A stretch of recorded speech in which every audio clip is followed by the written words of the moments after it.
the only one nearby. I tapped my ear, which I usually do to indicate I didn't hear something, and asked where we were going. Tenny quickly responded and walked away. I once again didn't understand. Cue me and my students walking into the assembly 5 minutes late after walking them around the building in confusion. My new boss asked what happened and I told her simply I didn't hear her correctly. Weeks later, I was called into a meeting with my new boss and she told me I was going to lose my leader position due to inconsistency and disrespect toward colleagues. I wouldn't call that disrespect. I would call the reason discrimination. I asked her which colleagues and she told me that was private. I asked her how I was disrespectful and she said sometimes you get frustrated when you say you can't hear things and tap your ear. How is that disrespectful? I don't know. I said that was the ASL sign for hear, as in I can't hear you. She said I should have communicated that. You're communicating that you can't hear. I said I've asked for written communication constantly. She said I shouldn't always expect it. Why? Because that would mean that you have to put everything in writing. I knew it was a losing game and any explanation I would provide would just be shot down. I loved the school and the community and fighting the new boss was only going to lead to more problems. I shouldn't have been surprised when a school-wide email went out that Tenny was going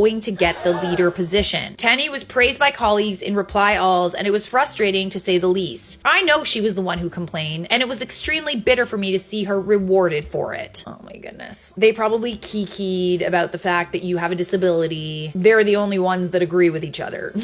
Cue the next school year. Tenny comes into my room and asks me for student data sheets that I created with Google Sheets. I told her truthfully that even if I did share them with her, there wasn't anything she could do with them. I brought her over to my computer and showed her the formulas I worked with and how I needed to adjust them every time a new student, section, etc. was added to the roster. She then asked me if I could just continue updating these sheets outside of my leader position.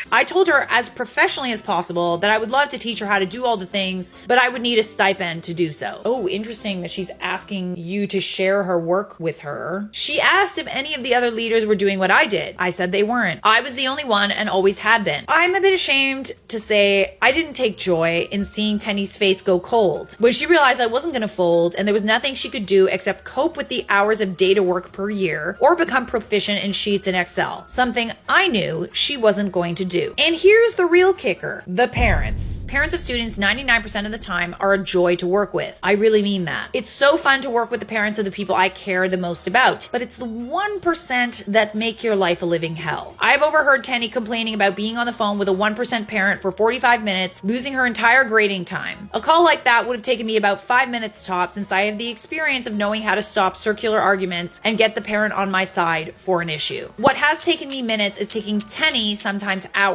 Yes, she's getting my $1,500 stipend, but I no longer have to deal with extra meetings, extra parent phone calls, miscommunication, etc. She's getting all the pain I got and more. I feel ashamed that I'm taking so much joy for this, but Tenny made my life hell in a place I otherwise loved. Have fun, Tenny. I honestly fail to understand why you didn't fight back here. I understand that, it's all nice and good that you don't have to do more work and deal with the shitty parts of your job as much, but you lost your position due to discrimination. I firmly believe that. Just because they didn't say that's why you lost it doesn't mean that that's why you lost it, I feel like this new boss is already shady because she got uncomfortable with you taking notes. She probably can't cut corners anymore because you need to have literally everything in writing. That's the real reason why she doesn't want to put it in writing. It's not an inconvenience. Most people follow up important conversations, and I've told you to do this